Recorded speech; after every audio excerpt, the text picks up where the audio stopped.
Iš žinomiausių Lietuvos komikų vienas vardas skandalingose antraštėse skamba daugiau nei bet kuris kitas. Tai komikas, kuris savo kelią į aukštumas skynėsi greta kitų Lietuvos pramogų industrijos gigantų. Su jais ne tik juokavo, bet ir užmezgė itin artimas draugystės. Tačiau, lipant į sėkmės viršūnę, kažkas atsitiko, jog ryšiai su artimiausiais draugais bei kolegomis pradėjo nutrūkti. Ir tai, kas iš pradžių atrodė kaip įprasti išsiskyrimai, netrukus atskleidė kur kas tamsesnį paveikslą. Per paskutinius metus išsiskyrei su visais, bet ne su Vismante. Papasakok išsiskyrimą su humoro klubo istorija ir su Jono istorija. Man šitas dalykas pradėjo daryti su Bartuševičiu. Aš atsisuku į Bartuševičių, sakau, blėt, tu imi ir aišku, argumentas buvo, tai ką tu čia išradai? Ne, blėt, atsipis nuo mano daiktų tiesiog. Sakau, Dominikai, čia ne visas pasaulis aplink tavęs sukasi. Baig arba pykstamės. Kai jau rodėsi, jog niekas nebenustebins, įvyko paskutinis skandalas. Dominikas Klajumas su kitais komikais juokėsi iš žemaūgių žmonių. Policija dėl to pradėjo ikiteisminį tyrimą. Bet pasirodo, tai buvo tik pradžia. O visi tie, kur čia moralistai mane taginat savo storijose, debiliškose ir kitose dalykuose, nepamirškit pitucharos, jūs dirbat man. Ir tada man, žinai, ant mano žmonos užpuolė, esi man ausis kaista, aš negaliu, žinai, dabar taip ramiai. Jie ten nekenčia vieni kitų. Man jisai panašus yra dabar į komedijos Janutienę. Jisai gelminės nemylė, tai blėt, ką. Aš tu tiesiog nežiūri tą žmogų rimtai ir... Klajumas deginės tiltus yra su visais, net su tais, kuriais nedirbo. Spekuliuok, bet nemeluok, blėt, žinai, taip. Bet Katlerį tu ne ant to užsirovai. Ar esi Katlerį pažįstamas su tokiu dalyku kaip šantažas? Ne? Leis supažindinsiu. Šį kartą mes ne tik pasigilinsime į kiekvieną iš šių klajumo dramų iki smulkmenų, bet ir atsuksime laiką atgal, kad pamatytume visą jo kelią. Iki pat šių dienų klajumo aktualijų, didžiojo Lietuvos podcastų pilietinio karo ir be abejo viso to, kas privedė prie kažkada buvusių geriausių bičiulių dvikovos, prie paskutinės iširusios draugystės. O kai jis liko vienas, jam padėti galėjo tik Tevero, nes jie nedegina tiltų, o juos stato. Ir nesvarbu, ar tu esi visažistė Irena, ar Aldona turinti kirpyklą pavadinimu kirpykla, ar eilinis Kostė iš garažo. Mokykloje aš žodį garažas rašydavau iš didžiosios raidės. Visiems reikia tilto, tarp jų verslo ir kliento. Ir būtent čia į pagalbą ateina šio video partneriai Tevero, kurie jums siūlo jūsų svajonių svetainę. Ir geriausia dalis, kad jos pirminė versija jums nieko nekainuos. Tai reikia užpildyti formą demo.tevero.lt puslapyje. Aš užpildysiu už Kostę. Nueinam į Tevero puslapį, nuskrolinam iki formos, vardas Kostė, pavardė nesvarbu, suvedam pašto adresą, spaudžiame siųsti patvirtinimo kodą. Na ir ką, spaudžiame gauti demo dabar. 6.5 hours later. Ir štai į paštą jau įkrito laiškas iš Tevero su Kostės svajonių svetainė. Paslaugos surašytos aiškiai, automobilių pardavimo vieta irgi yra, matome ir atsiliepimai, na ir galiausiai turime dar ir kontaktų formą. Tai štai Kostė jau pasiekiamas visų internete. Čia toks dalykas, čia yra toks dalykas. O jei kada ir jūs svajojate turėti savo svetainę, tai yra pati geriausia proga nemokamai pamatyti, kaip jie gali atrodyti iš tiesų. Pasinaudokite Tevero pasiūlymus, skenuodami QR kodą, kurį matote ekrane, arba paspauskite pirmą nuorodą aprašyme. Taip pat paskubėkite, Tevero pirmiems 5 klientams siūlo netgi 50% nuolaidą jų svajonių svetainiai. Ačiū Tevero, o dabar grįžtam prie video. Dominikas Klajumas gimė ir augo Vilniuje, tarp betono džiunglių Žirmūnų rajone. Mūsų amžius grožio ieško linijų paprastume, aukščio ir platumos kontrastuose.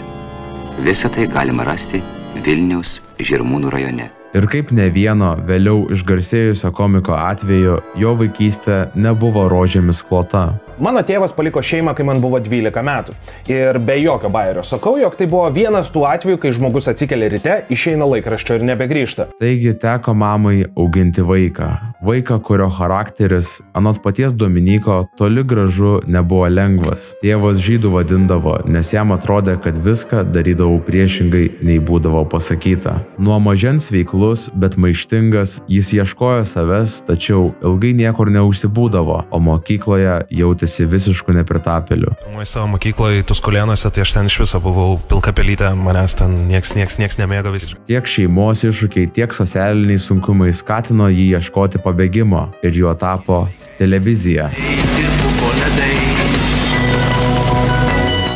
Būtent prie ekranų ir pradėjo ryškėti jo polinkis į humorą bei sceninį artistiškumą. Visada buvau juokingas vaikas. Parodijuodavau viską, nors labiausiai patikdavo parodijuoti reklamas. Kai esi vaikas, tai darai, iš ko matai, kad gauni dėmesio. Stand-upas mano 12 patiko, pamačiau Pablo Francisco, kaip jis ten darydavo tuo savo movie preview guy. One man, one decision. Bet niekada negalvojau, kad žmogus gali užsidirbti iš to pinigus. Man tiesiog atrodė, kad čia kažkokia nereali profesija, ta prasme, kaip Supermanu būt, pavyzdžiui. Ir susiklostė taip, kad šiam savęs niekur iki galo nerandančiam jaunuoliui teko mokytis ir apsiginti. Aikido buvo, kai aš vaikas buvau, tada ten kung fu visokie. Kodėl pradėjai? Tai muždavo mane mokyklos, norėdavau išmokti. Laimė, dalykai vėliau pakrypo į gerąją pusę Dominykui pakeitus mokyklą, o ieškodamas savarankiškumo dar mokyklos laikais jis pradėjo ir darbuotis. Beveik 17 dirbau barmenu, dirbau už barą, turėjau 2 barų ir naktinių klubų vadovavimo patirtį. Vėliau jis bandė dar įstoti ir į aktorinį, bet tam nepasisekus, jis pasiliko dirbti barmenu. Užsiemant šią veiklą, jo gyvenimą įžengė ir stand-up komedija. Ir kažkaip niekada nepagalvojau ir mano sesuo, dėkui Dievui, sako Domai, parašy humoro klubui. Jiegi ten buvo kažkada, pradėjau terrorizuoti Paulių ir patekau iš karto. Tai yra Dominikas Klajumas! Taigi aš grįžau, pasilgot manęs? Humoro klubo pristatinėti turbūt net nereikia, bet jei kas nežinote, tai dar 2008-aisiais susiformavusi komedijos trupė, kuri vėliau sulaukė ir televizijos dėmesio, 2009 metais virstant į TV3 laidą, kuri tuomet tapo tikru Lietuvos popkultūros fenomenu.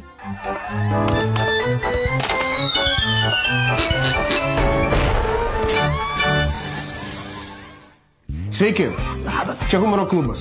Čia dar galėčiau plėstis ir humoro klubo istorija tikrai verta dėmesio, gal net viso atskiro video. Bet esmė ta, kad kai prisijungė Klajumas, projektas jau buvo plačiai žinomas visoje Lietuvoje. Mes esam humoro klubas! Ko mes norim? Tiesioginės transliacijas, kada mes to norim? Birželio 5 dieną!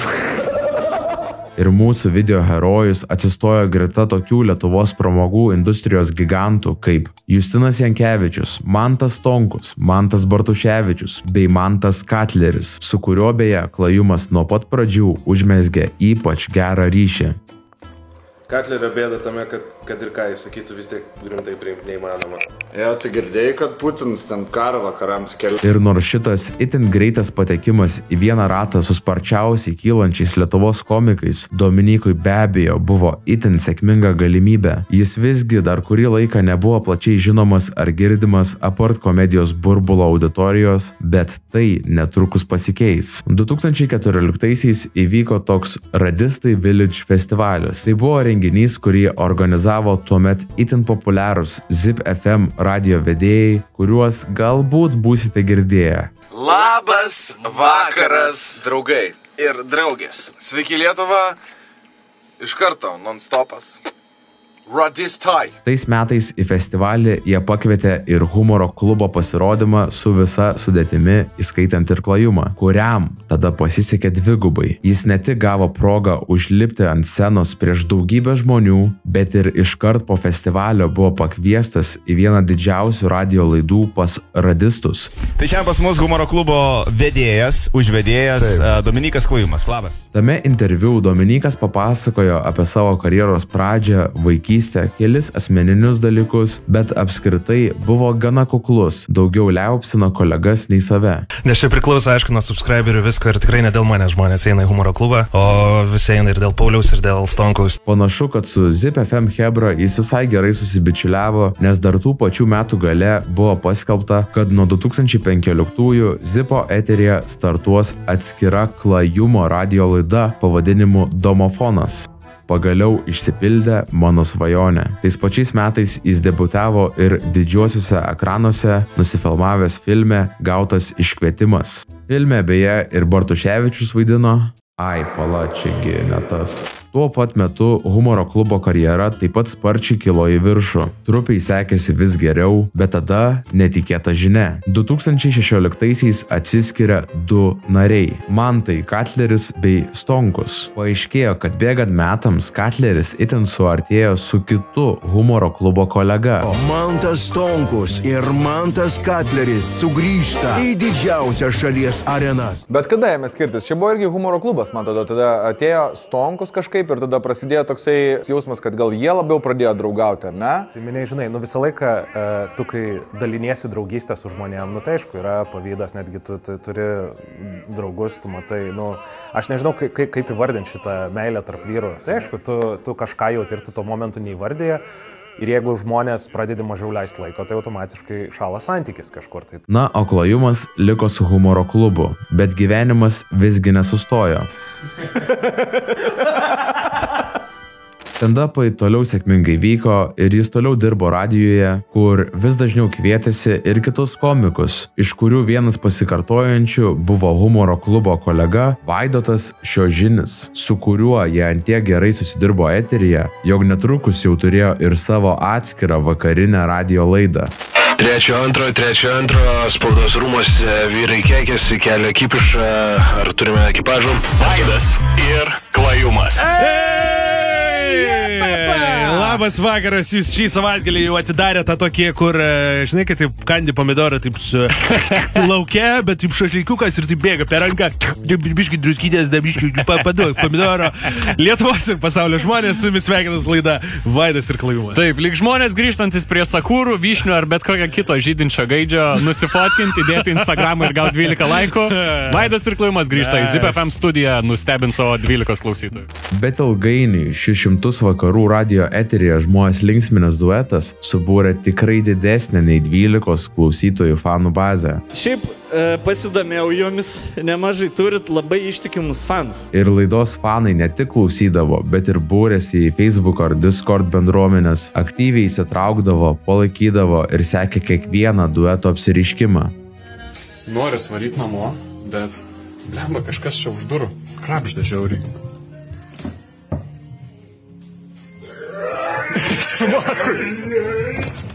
Svėrės Klaimai vyrai! Aš irgi užsvėrės nesikailai, o tu, what the fuck? Taigi, Vaidas ir Klajumas greitai tapo savotišku kultiniu reiškiniu Lietuvos radijo scenoje. Tačiau Dominykas ant laurų neužmigo. Dar dirbdamas Zipė jis pradėjo kryptingai kurti ir savo atskirą erdvę. Kalbu žinoma apie jo vardinį YouTube kanalą, kuriame debiutavo su filmų recenzijomis. Reička, mokytai man? Nuo pat pirmo įrašo matėsi kokybė, įdėtos pastangos ir investicija, tad nenustabu, jog komentaruose greitai pasipylė pagirų. Bravo! Ta proga peržiūrėjau visus 3 tavo kanalo video. Super seniukai. Oficialiai vienas iš 2 tikrai įdomiausių ir nešit tokinančių lietuvių youtuberių. Džiugu.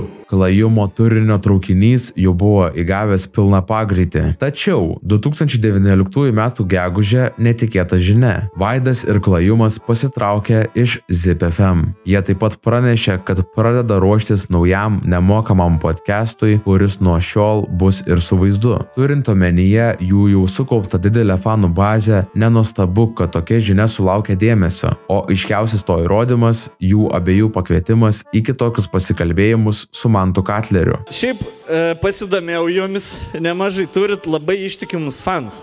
Mes sakėm, kad mūsų fanai jų yra mažiausiai, bet jeigu reikėtų jam masinę savižudybę padaryti, jeigu mes pasakytume, mes turim kultą. Pokalbio eigoje paaiškėjo, kad jie su Zipu išsiskyrė gražiai. O tai kodėl išėjot iš radijuškos? Atleido mus.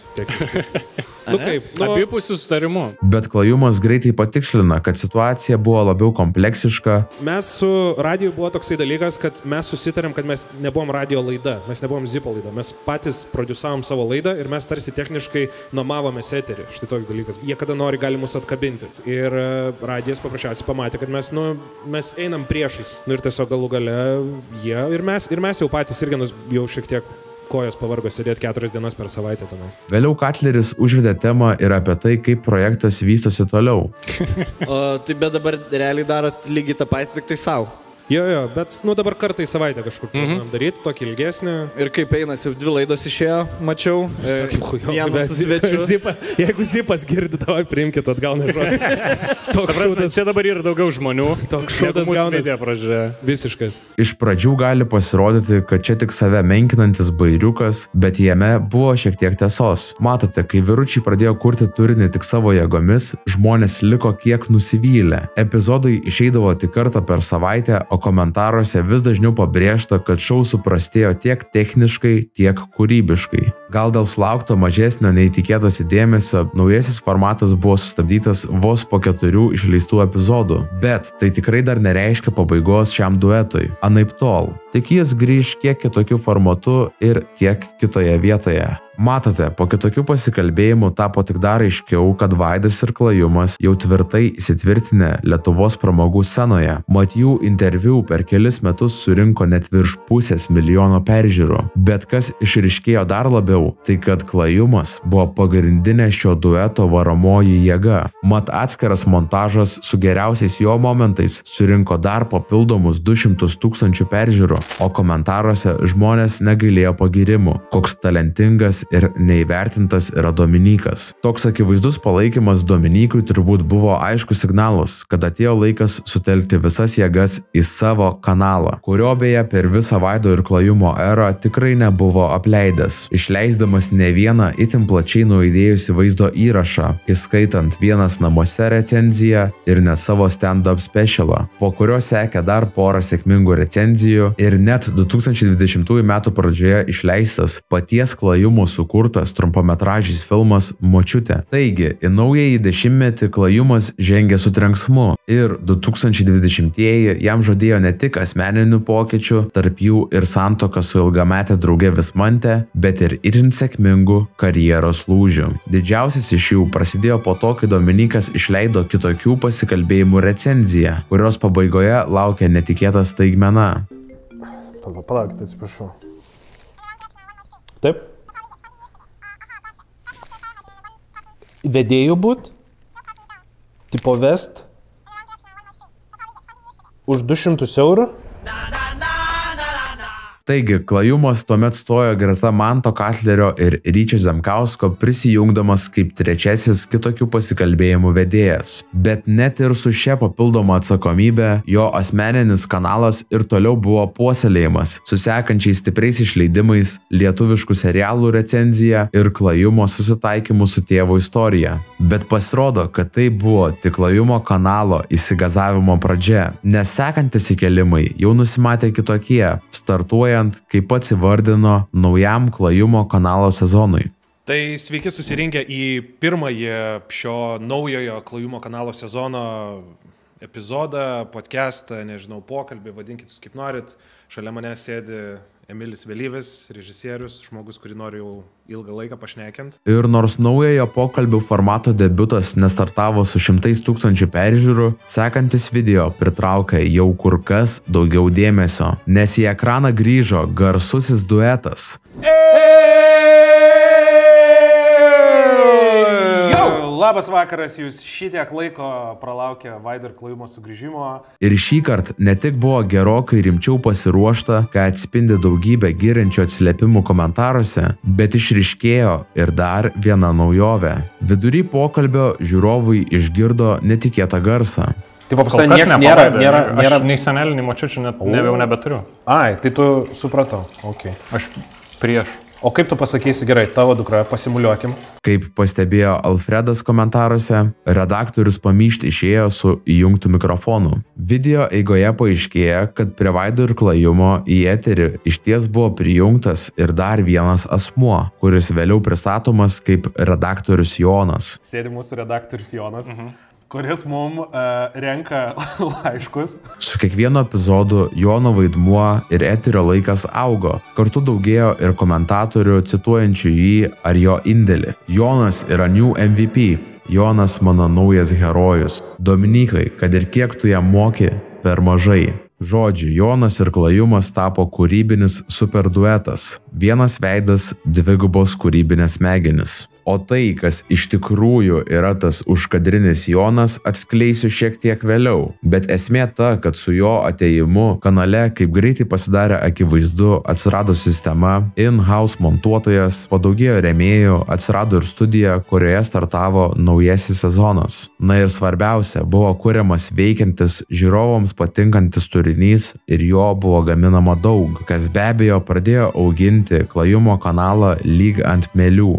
Derėtų priminti, kad Klajumas tuo pačiu metu vis dar judėjo kitokių pasikalbėjimų bei humoro klubo scenų frontuose, žodžiu buvo pilnai įsibėgėjęs ir tai tikrai neliko nepastebėta. Dominykas buvo pakviestas į didžiausią Lietuvos internetinę pokalbių laidą Nepatogus klausimai su Rolandu Mackevičiumi. Taigi tas pats žmogus, kuris kažkada paėmė iš jo pirmo interviu radio eteryje, dabar kalbino jį vėl, bet šįkart viskas jau kitaip. Klajumas jau nebebuvo tas kuklus jaunas komikas, liaupsinantis kolegas, dabar visa kalba jau sukosi apie jį. Ir savirealizacijos toksai pikas dabar yra, ne, kai tu turi savo kanalą.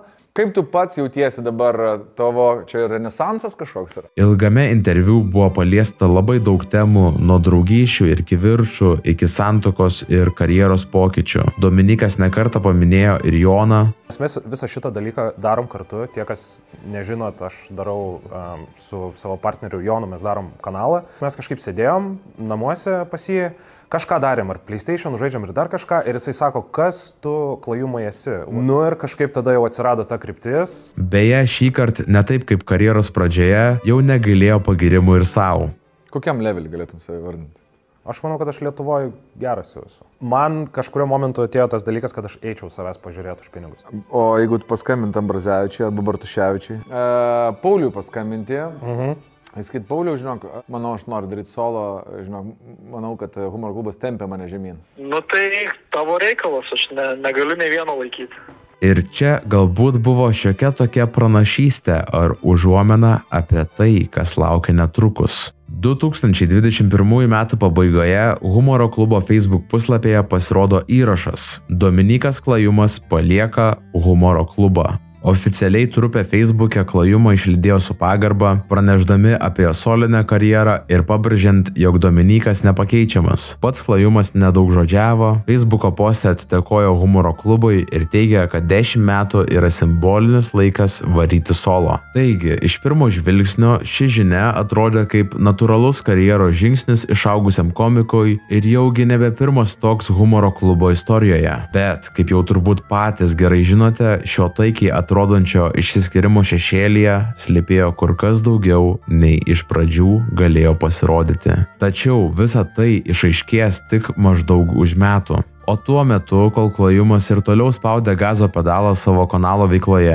Lietuvos komedijos bendruomenė vienėsi paramos vakarui Stand Up for Ukraine. Vienintelė tokia naktis Lietuvoje, kur viena scena dalinsis visi Lietuvos komikai. Na visi išskyrus mūsų pagrindinį herojų. Kadangi renginyje dalyvavo tiek daug scenos vardų, jis buvo itin plačiai aptariamas viešojoje erdvėje ir nenuostabu, kad atsirado žmonių, kurie nepraleido progos pakomentuoti apie Klajumo pasirodymą Lietuvos komedijos pasaulio susivienijame. Net Šveicarija išdavė Klajumą. Būkim neutralūs pacifistai ir Klajumai. Dominykas netrukus Instagram platformoje pasidalino savo paaiškinimu. Tai sveiki, jau kurį laiką esu klausinėjamas, kodėl nebuvau stand-up'e.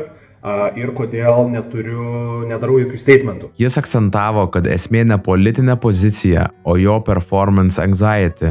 Mano atsakymas trumpai drūtai yra tai, kad man prieš kurį laiką prasidėjo performance anxiety. Trumpai tariant, lietuviškai man pasidarė baisu lipti ant scenos ir taip yra todėl, kad savo susikėliau tam tikrus lūkesčius, kurių negaliu išpildyti ir dirbu su psichologu prie to. Be to paaiškino, kad nededa postų apie Ukrainą, nes nenori iš to pelnytis. Nes mano knygoje tai turi pavadinimą, tai vadinasi Pelnymasis iš karo ir man yra žiauriai, aš neturiu kito žodžio, man asmeniškai aš pats savim šlykštėčiaus. Mano tyla nėra neutralumas. Mano nuomonė, kur kas nuoširdesnė jo nepasirodymo priežastį išgirsime tik gerokai vėliau, po to, kai jau bus rimtai įsibėgėjęs pats dramatiškiausias Dominyko Klajumo gyvenimo laikotarpis. Bet viskas prasidėjo palaipsniui. Kažkur metų bėgyje nuo išsiskyrimo su humoro klubu pasirodė iš pirmo žvilgsnio nieko per daug neišsiskiriantis podcastas Jaunimo pulsas 11, bet įsibėgėjus pusvalandžiui atskleidžiama netikėta naujiena. Šiandien yra speciali laida, nes jinai yra paskutinė Jonai. Prieš 1,5 metų pradėjom šitą gražią kelionę. Gerai, paskutinė mano laida.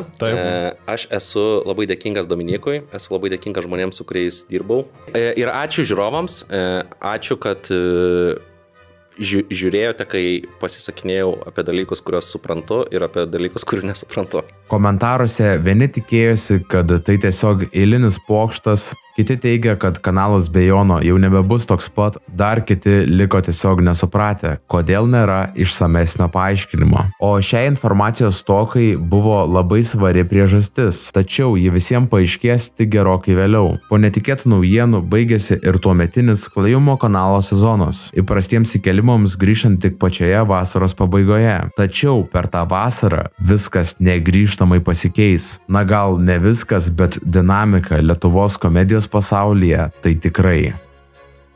2022 m. rugpjūčio 25 d. į kitokių pasikalbėjimų sceną įžengė Dominykas Klajumas, bet šį kartą jis nevedėjas. Interviu iš jo ims ilgametis bičiulis Mantas Katleris. Zdarov! Tai pirmas rimtas interviu po visų išsiskyrimų, tad nenuostabu, kad būtent čia ir paaiškės visos detalės. Per paskutinius metus išsiskyrei su visais, bet ne su Vismante. Papasakok išsiskyrimą su humoro klubo istorija ir su Jono istorija. Pasak Klajumo, jis į savo stand-up kūrybą investavo daug darbo. Ir aš į šitą dalyką žiūriu labai rimtai, tai ką aš darau. Tačiau laikui bėgant jis pradėjo pastebėti, kad Mantas Bartuševičius naudoja labai panašias struktūras ir netgi kūrybinius sprendimus, kuriuos pirmas buvo sugalvojęs Klajumas. Ir ateina viena programa ir aš šnekuosi su žmogum ir jis man pasako, kad dabartinė Bartuševičiaus programa yra tokia tos pačios struktūros kaip mano praeitų metų. Tai vat jis padarė lygiai tą pačią struktūrą. Bet gavosi taip, kad kitoj programoje nusprendžiau dar kitaip atsiskirti nuo humoro klubo, nes mes visi pasidarėm vienodi. Aš galvoju, aš atsisėsiu programoje, visiškai neįdėsiu, nes visi humoro klube stand-uperiai yra. Pavaikšto ir mes visi taip, visą laiką va šitas šūdas. Ir aš galvoju, paimsiu ir atsisėsiu. Sėdėsiu visą programą, sėdėsiu ir ant paskutinio bajerio atsistosiu. Čia bus mano scenos kalba. Aš būsiu kitoks nuo humoro klubo. Akurat 2 dienos gal praeina, jisai sėdė ant paskutinio bajerio atsistojo. Klajumas pateikė ir dar kelis pavyzdžius, bet iš esmės, pasak jo, tai ne pavieniai sutapimai, o sisteminis dalykas, kuris kėlė didžiulį pyktį, todėl jis iškėlė šį klausimą ir humoro klubo viduje.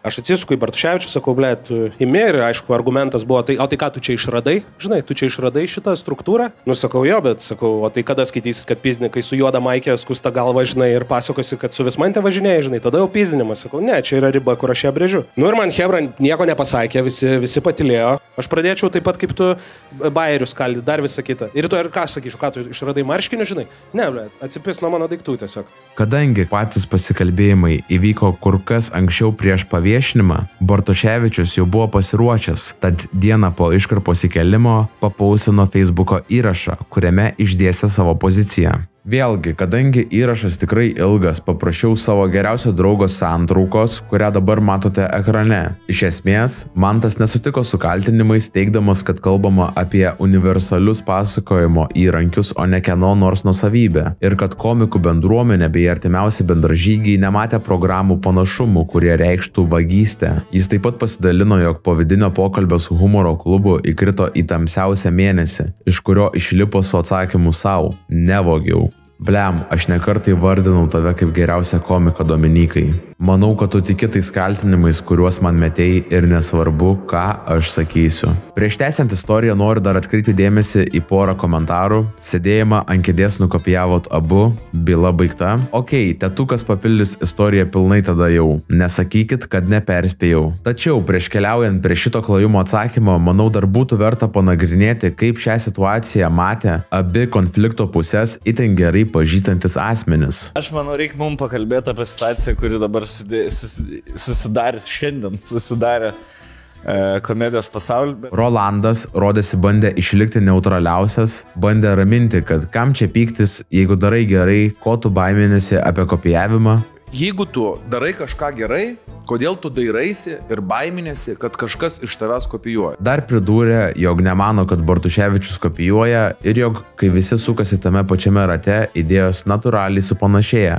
O tuo tarpu Stonkus iškart pasirinko Bartuševičiaus pusę. Dabar viską, ką Rolandai šnekėti, tu šnekėjai kaip realiai kaip jungtinės tautos. Sako, nieko nepasako. Anot jo, Dominykas jį užpuolė netikėtai. Vienu metu jis net palygino Dominyko veiksmus su Rusijos įsiveržimu į Ukrainą. Aš tai manau, kad man primena situacija biškelį Ukrainos ir Rusijos karą. Man čia yra biškelį bandymas tiesiog kiršint žmonės. Ir mano manimu, tą būtent daro Dominykas. Pats Stonkus atvirai prisipažino, jog su Bartuševičiumi jį sieja draugystė iki šiol, o Klajumas jam liko tik buvęs kolega.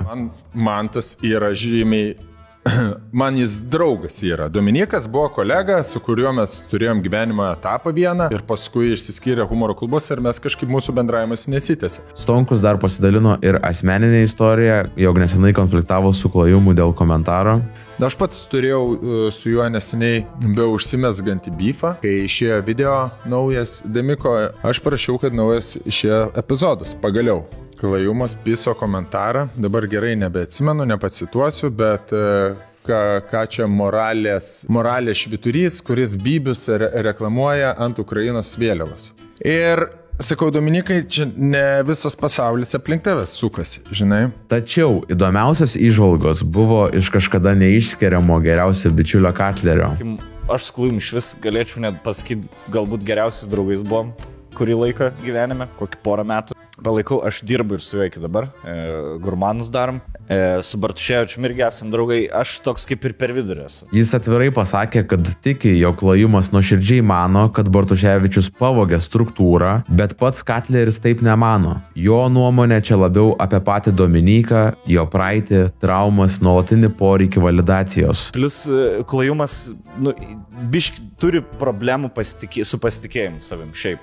Tai lėmė jo gyvenimo dalykai, jam reikia labai validationo to. Jisai visada ieško validationo, patvirtinimo, paaiškinti žmonėm, kodėl yra kaip yra. Taipogi pabrėžė, kad jei kaip Klajumas turi tokį lojalų fanų būrį, kurie po kiekvieno video rašo, kad esi geriausias, tu pats imi tikėti, kad viskas sukasi tik aplink tave. Jo fanai yra ten die hard fanai. Negali tai neįlysti tavo galvą, kai po kiekvieną tavo video žmonės, galvoja, kad tu dievus esi. Kai visi didieji jau pasisakė, Klajumas išleido savo 23 minučių atsaką. Ir užsivirė čia košę, ne? Matau, jai trūksta aiškumo. Išnarpliokim ją. Dominykas pabrėžė, kad kalba ėjo apie įdirbį ir etiketą kolegų rate. O dabar suprantat, kodėl aš taip rimtai šitą žiūriu? Aš nepykstu dėl to, kad buvo pasinaudota visiems, kas turi galvą prieinamą struktūrą. Auditorija nežino, kiek reikia praplaukšūdo, kad parašyti bent vieną atrodytų ekspromptų sukaltą bajerį.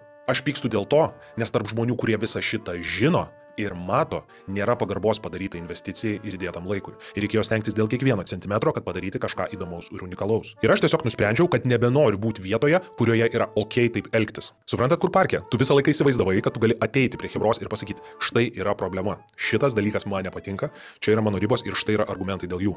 Ir tu to negauni. Klajumas vienu metu netgi užsiminė, kad buvo siūlyti pinigai už tylėjimą.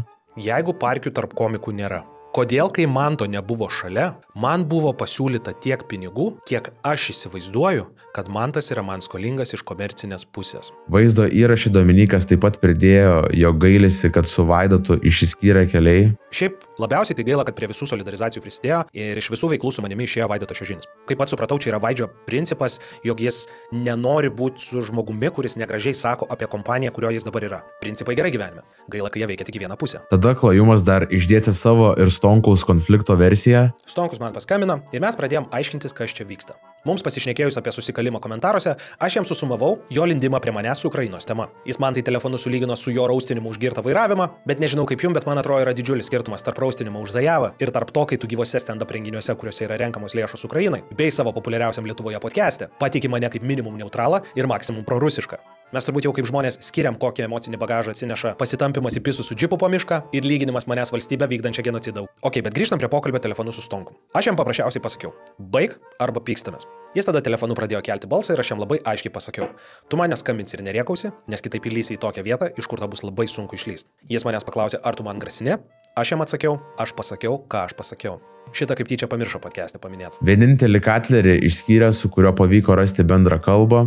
Vienintelis žmogus, su kuriuo aš šnekėjau apie šitą situaciją ir kuris man sąžiningai šitą pasakė, yra Katleris. Mes su juo sumušėm rankom ir toliau dirbam. Ir jis kažkodėl nevalgydamas iš Bartuševičiaus papo gali daryti taip, kaip jis nori. Man nereikia, kad visi aplink su manim sutiktų arba mane visą laiką glostytų, bet jeigu tu parodai bendrą pagarbą ir tu su manim pasišneki ir susitari, aš parodysiu ją atgal. Taigi, iš buvusių kolegų vienintelis Katleris dar bent dalinai stojo klojimo pusėn, bet kaip patys turbūt jau gerai žinote, galiausiai ir šis tiltas sudegs, tik jau kitos itin įtemptos dramos kontekste. Apie tai jau netrukus, bet matote, praleidome vieną faktą, jog kitokių pasikalbėjimų interviu buvo paklausta ne tik apie išsiskyrimą su humoro klubu, bet ir su Jonu. Kas su Jonu buvo? Tik Klajumas apie šį įvykį tada nieko labai aiškaus nepasakė, tik pabrėžė, kad jis buvo kitoks nei su humoro klubu. Su juo buvo kitaip. Mes su juo susitarėm, kad mes nenešam viens apie kitą purvo išorę. Mes tiesiog pradėjom aiškintis, mums pradėjo nebetikt kai kurie dalykai vienas su kitu susiję. Nu ir vienu metu tiesiog pasidarė toks, tiesiog tikrai jau ir pyktis pradėjom ir panašiai. Ir mes atsisėdom, išsiaiškinom normaliai. Aš jam pasakiau, ką aš jam norėjau pasakyti, jis man pasakė, ką jis man norėjo pasakyti.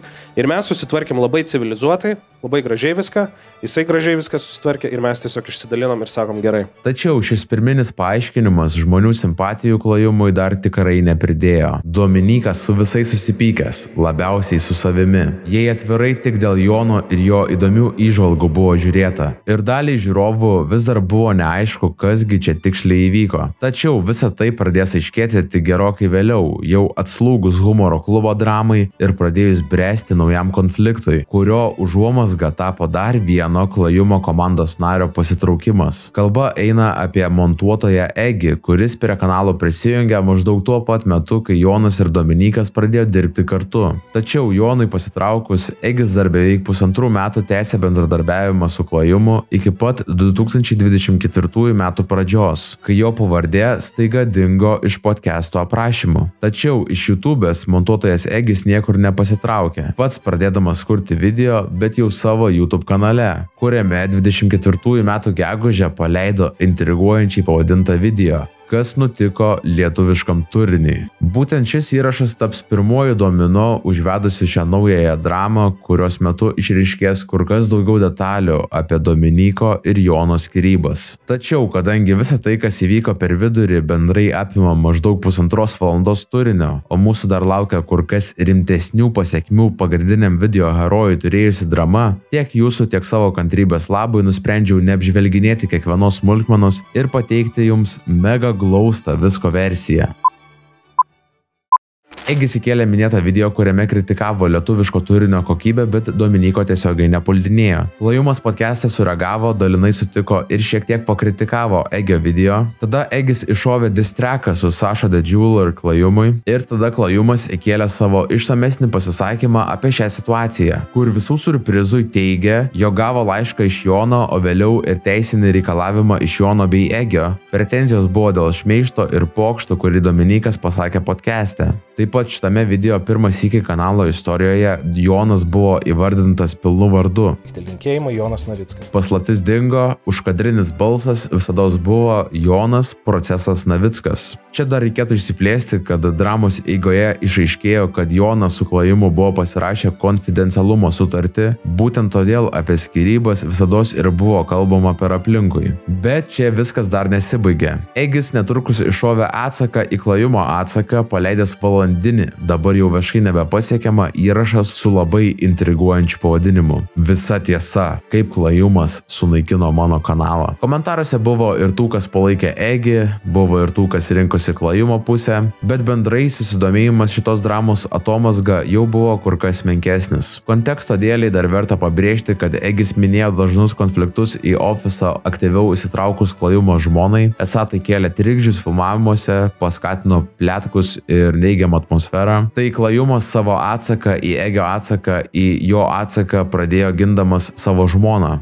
Aš nežinau, kada Jonas ir Egis nusprendė, kad liesti prie žmonų, prie šeimos, prie išvaizdos, prie dar kažko tapo fair game. Kada tai tapo, normalu. O toliau atmetė daugmaž viską, ką teigia Egis. Bet pabaigai dar noriu įdėti, kaip ir pats Dominykas viską apibendrino, panaudodamas mano labai mylimą Pietų parką situacijai iliustruoti. Tai ir galvojau, kas šitokio yra, ir prisiminiau vieną South Parko epizodą, Pietų parko. Daugelis gal žinot, labai garsus epizodas vadinasi Fishdicks, kada Jimis parašo bajerį Fishdicks ir tuo pačiu metu kambarį sėdėjo Cartmanas. Taip susidėjo, kad Cartmanas nusprendė, kad čia jis padarė viską. Ir Kenis jį dėl to konfrontuoja, o Cartmanas negalėdamas susigyventi su realybė, kad jis nėra toks svarbus, kaip jam atrodo, viską įsivaizduoja va taip. Pasirinkau dėti šią vietą ir dėl to, jog pasirodė kažkiek ironiška. Istorija gi kažkiek rimuojasi, jei dramoje su Bartuševičiumi Dominykas buvo laikomas kaip pats prisigalvojęs nebūtų dalykų, kaip Cartmanas, tai šitoje dramoje Dominykas jau buvo tas neįgalusis komikas Jimmy. Kitaip tariant, sviruoklė vėl pakrypo Dominyko naudai, o anksčiau buvusius kritiškus komentarus po Jono išėjimo dabar pakeitė pačiam Jonui kritiškos nuomonės. Kaip gerai, kad Jono nebėra. Jonai, eik na. Net šitas bičas, kuris prieš tai kritikavo Klajumą, dabar jau pasirinko jo pusę. Taigi, viešai ši drama maždaug taip ir užsibaigė, vėl pasiskirstė klanai ir gyvenimas mūsų herojui tęsiasi įprastu ritmu. Iki kol atėjo 25 metų birželis. Klajumo kanalo sezono pabaiga turėjo būti atostogų startas. Vietoj to Lietuva gavo serialą. Socialiniai tinklai užsidegė, rėmėjai traukėsi, o įvykių grandinė pasiekė ikiteisminį tyrimą. Tačiau pasirodo, tai tebuvo pradžia karščiausio Klajumo karjeros dramų laikotarpio, kurio kulminacija taps didysis Lietuvos podcastų pilietinis karas, influencerių ir komikų kovos, dar teisinių pretenzijų, kompromatai, gandai, ašaros ir vieno didžiausių Lietuvos podcastų griūtis. Ir kaip visa tai privedė prie kovos, kurioje akis į akį susidūrė du kadaise buvę geriausi draugai.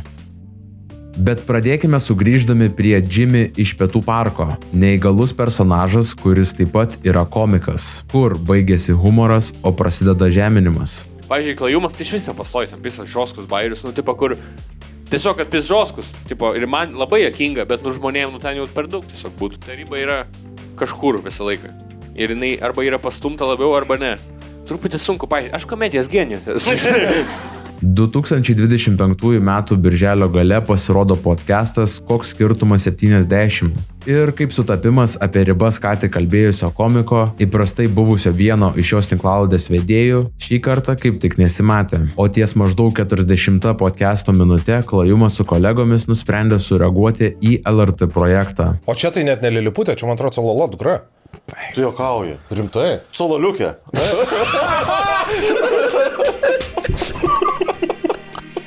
Kaip jau esame išsiaiškinę, Klajumui aštresnis humoras tikrai nėra svetimas, tad ištikimų kanalo fanų šitas intarpas turbūt labai stipriai nešokiravo. Tokio šlykštaus ir supuvusio humoro apie mažaūgius dar neteko girdėti. Būtent todėl taip ir myliu šitą kanalą. Tačiau Klajumui įkėlus šios dalies iškarpą į Instagramą, pamatyti kaip juokavo komikai, proga gavo kur kas platesnę auditoriją. LRT išleido video. Kaip galėtų vadintis šis video, kaip manote? Seselės per kelnelį nesueina. Čia Ingridos Šimonytės dantis, o taip viens kitą žiūrė.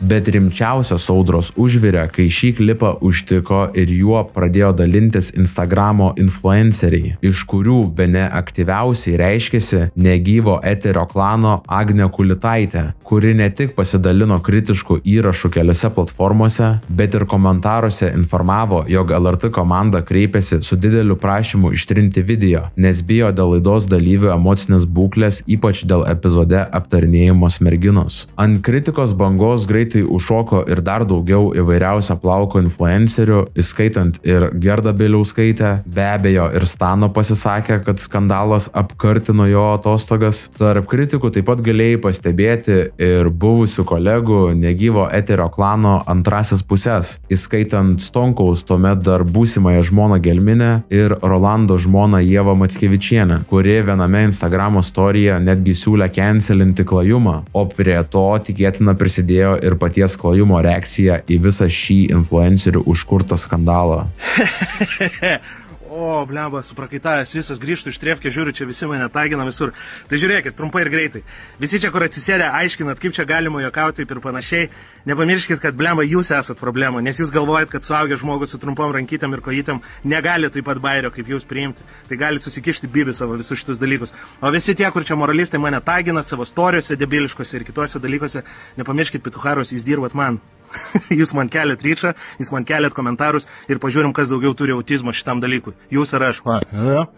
Dominykas viešumoje ne tik nuosekliai laikėsi tokios provokuojančios pozicijos, bet po to dar ir aktyviai pats Instagrame kovojo prieš jį kritikavusius nuomonės formuotojus, traukdamas įvairiausius kompromatus. Tačiau tam kartui nuomonės formuotojų gauja gavo savo. Skandalo pasigavo žinių portalai, prasidėjo ikiteisminis tyrimas ir Klajumas prarado ne vieną kanalo rėmėją. Tačiau jis toliau laikėsi savo, skelbdamas, kad čia ne apie pinigus, o apie žinutės pasiuntimą. Tada Mėlynų varnelių kartelis ištraukė dar vieną kompromatą – Dominyko poziciją kiek sumenkinantį laišką rėmėjams, kuriame jis teisinosi po savaitgalio skandalo, sakė, kad nepasiduos raganų medžiokliai ir kad jo humoras buvo ištrauktas iš konteksto. Dominykas taip pat ragino rėmėjus likti bei naudotis padidėjusio dėmesio progą. Verta paminėti, kad Klajumas laiške taip pat negailėjo kritikos ir influenceriams. Facebook ar kiti komentarai nėra visa visuomenė. Tai yra garsiai rėkiantis burbulas, kurį kurstė influenceriai, kurie patys stato mašinas neįgaliųjų vietose, vairuoja girti ir iš tikro užsiima patyčiomis. Chebra vairuoja girti, varo ant savo auditorijų ir žemina visus aplinkui,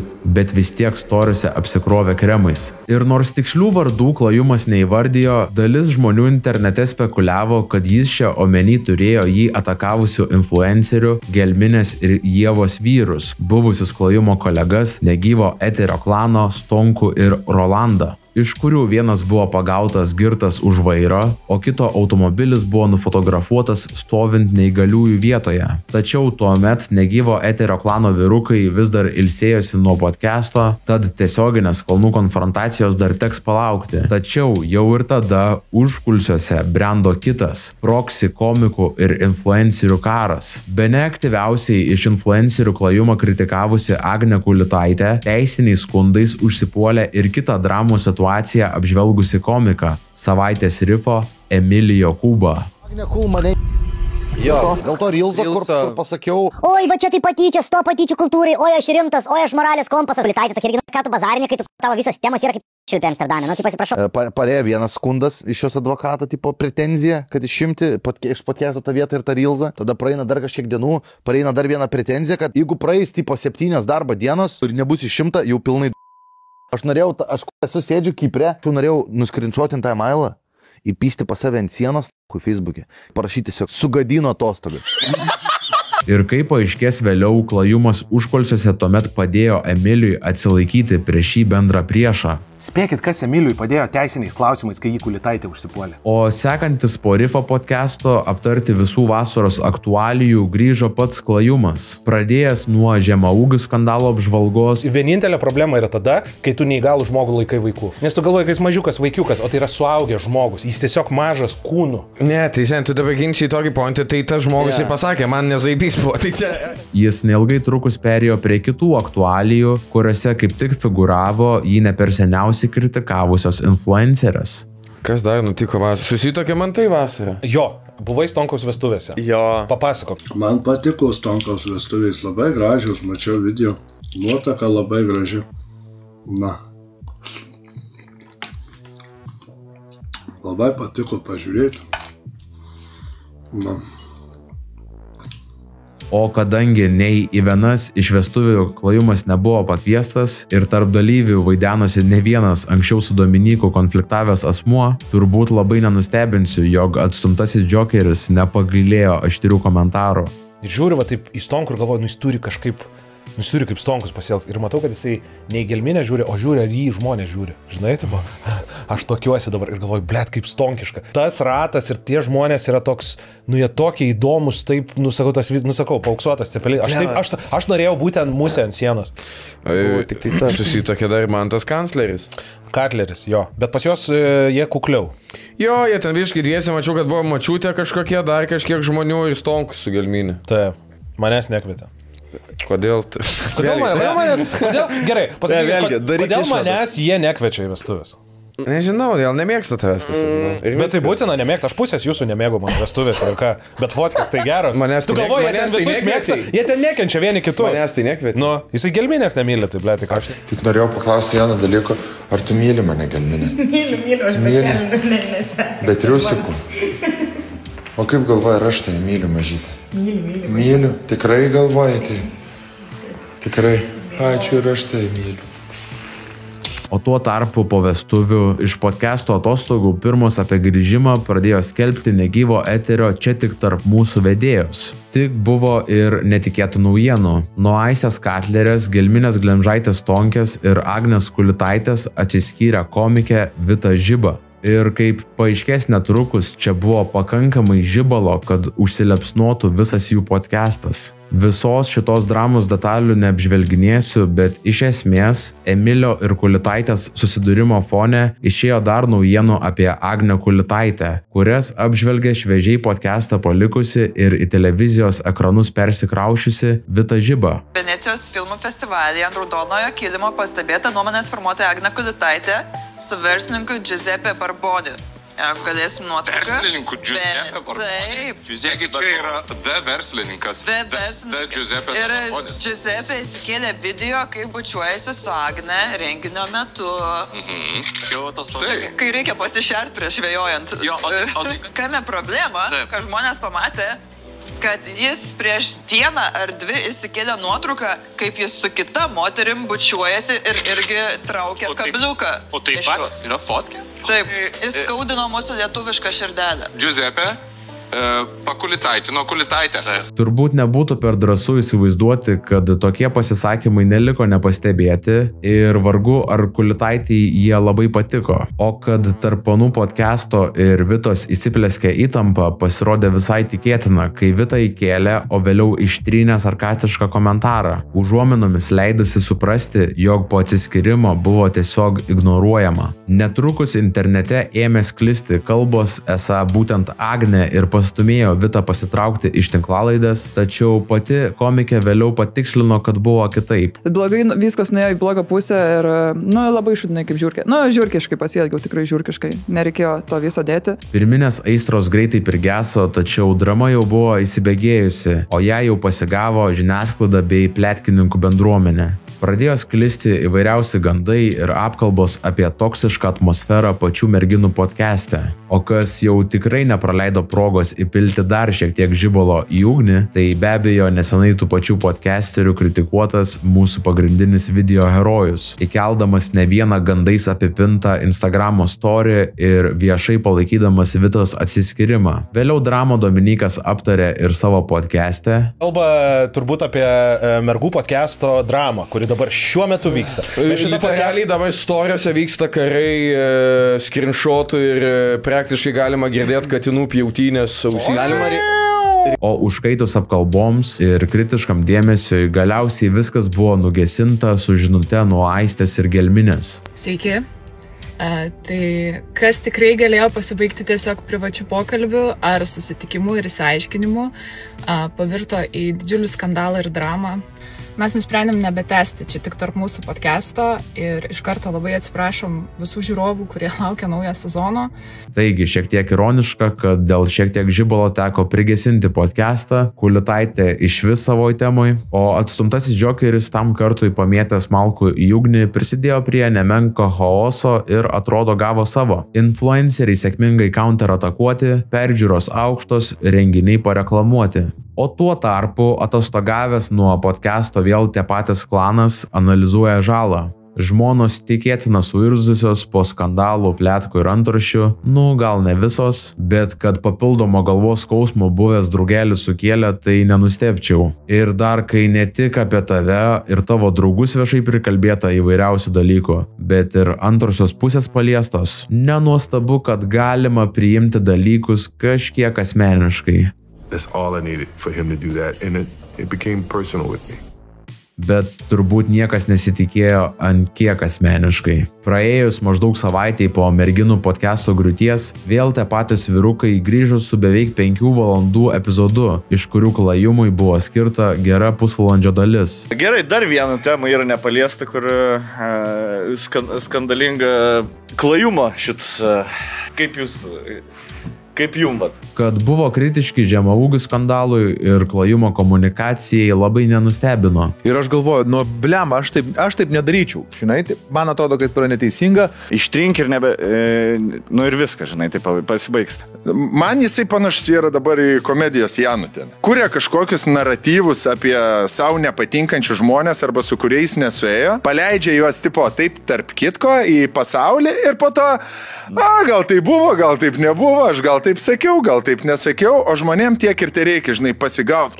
Čia jis gerai, davai. Per pusvalandžio intarpą pakritikuotas ne vienas aspektas, ekrane matote draugo ChatGPT santrauką, bet informacija verta netgi viso atskiro straipsnio, tai kad buvęs geriausias draugas Katleris šįkart buvo pagrindinis klajumo kritikas. Klajumas sudeginęs tiltus yra su visais, net su tais, kuriais nedirbo. Ir vienu metu Katleris netgi pavadino klajumo veiksmus putiniškais. Laiškai irgi labai gerai pasimatė. Bičas, kur uždėjo story, kur Jokeris pridegančia it's not about the money, it's about the sending a message, kitą dieną laiškutį fucking bendram rėmėjai.